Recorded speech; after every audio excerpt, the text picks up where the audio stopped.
Thank you. You can see me on YouTube. How about that? I love the fact that Will was talking about what it was like early on as a comic, because I think the audience gets cheated a lot of the times, because the jokes are great. You guys get to laugh. It's already worked out and honed. We've rehearsed it. We've figured out how to write it and perform it, and it's awesome. But it's the tip of the iceberg of what being a comic is all about, right?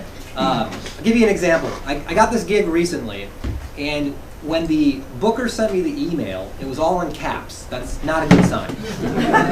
It's never. Basically, what he wrote was a disclaimer about how bad this gig might be, but he still was looking for comics, right? And here's what it said verbatim. It said, "Please be advised, this venue prominently displays the Confederate flag. It is not indicative of their nature. I've booked many diverse shows there. Have fun." How am I going to say no? How am I took it just for the story, right? The gig was in Reading. Now, I don't know if you know a lot about Reading, but if you're curious where the 1970s went,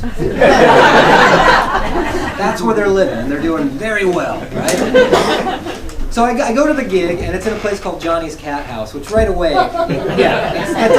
they didn't build that for comedy, right? And it's a bar, it's horrific, and sure enough there, hanging from the ceiling is a giant Confederate flag. But not just that. Above the Confederate flag is the biggest American flag I've ever seen in my life. Now picture big.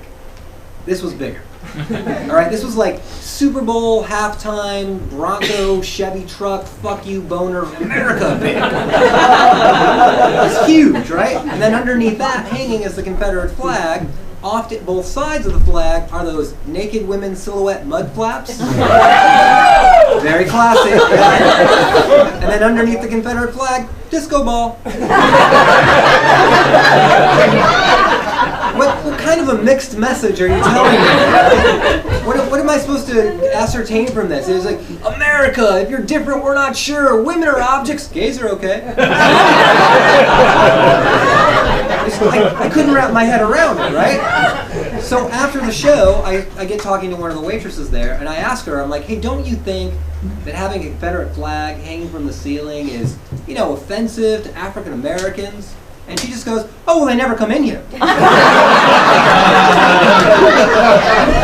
because there's a Confederate flag hanging from the ceiling. And I made fun of it all during the show, which was funny to them for about 5 minutes. And then they started to turn on me and not take it too well. So at the end of the night, I had to get past all the drunk, pissed off people that were waiting for me outside.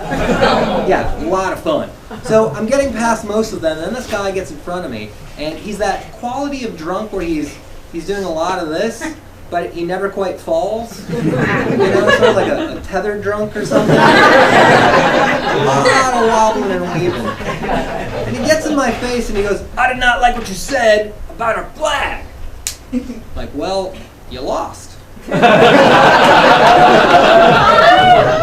mean, you can chant, we're number one all you want, but that flag means you're number two. Like, you lost. It's not on any of our stamps, I'm pretty sure.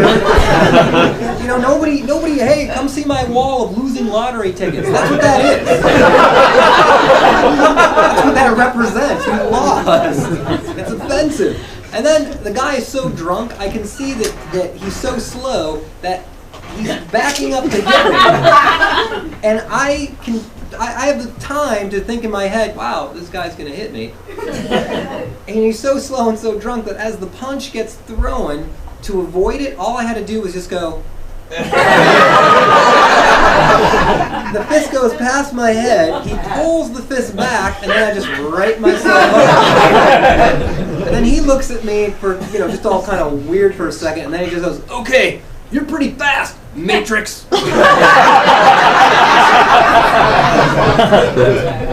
That is why I take those shitty gigs.